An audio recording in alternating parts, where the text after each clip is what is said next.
Everybody, welcome to my channel. If this is the first time we're meeting, my name is Johnny, and I help crime enthusiasts understand the inner workings of criminal investigations. So if you're new here, consider subscribing.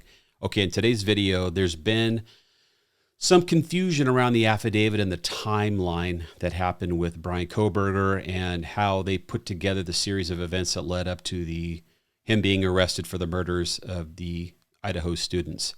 So what I've done is I've gone through the affidavit with a fine-tooth comb and tried to do an outline from the morning that it happened all the way till the next morning, and putting together the evidence that the police had, along with cell phones and along with cameras as well. So I'm going to walk you through the timeline here. I'm going to narrate a little bit, and then sometimes just going to let it play. Okay, so let's break it down. So at 2:44 a.m., the White Elantras captured on camera near the WSU campus. Then at 2:53, surveillance camera captures the car again, and it heads southwest towards State Route 270.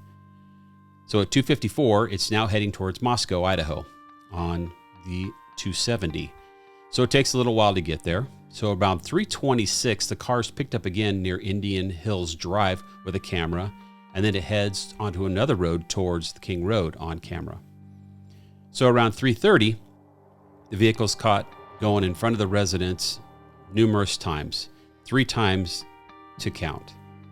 So around 3:57, maybe 4 o'clock, it comes for a fourth pass. It makes a U-turn in front of 500 Queen, gets caught on surveillance video. It goes down, makes a 3-point turn, comes back in front of the residence again, and at some point it parks.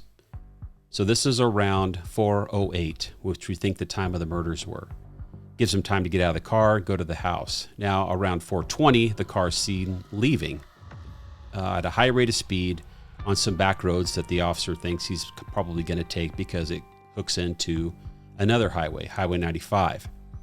So then around 4:48, we start getting cell phone tracking all around this route that he goes down through Blaine and Genesee and heads on down to Uniontown and then back up towards Pullman, where around 5:25, 2 more cameras pick the suspect vehicle coming up, the White Elantra, and it proceeds to go up the roadways there.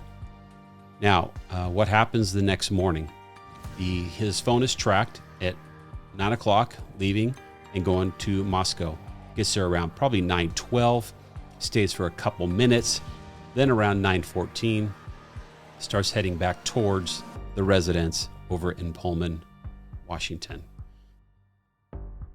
Well, I hope the video helped explain it a little bit. And when I read the affidavit, it didn't read real smoothly as far as the times and the tracking and the phones and the cameras. So I kind of had to put together piece by piece to make it logical in my mind from the 2:44 in the morning all the way till 9:12 that morning. So I hope that explained it a little bit better to you. So now you have a timeline. You may have to even back up the video to rewatch it because it was kind of a fast video, and I didn't really think I needed to narrate so much. So if you have questions, please leave them in the comments, and I will try to answer them as best I can. Thanks so much for watching.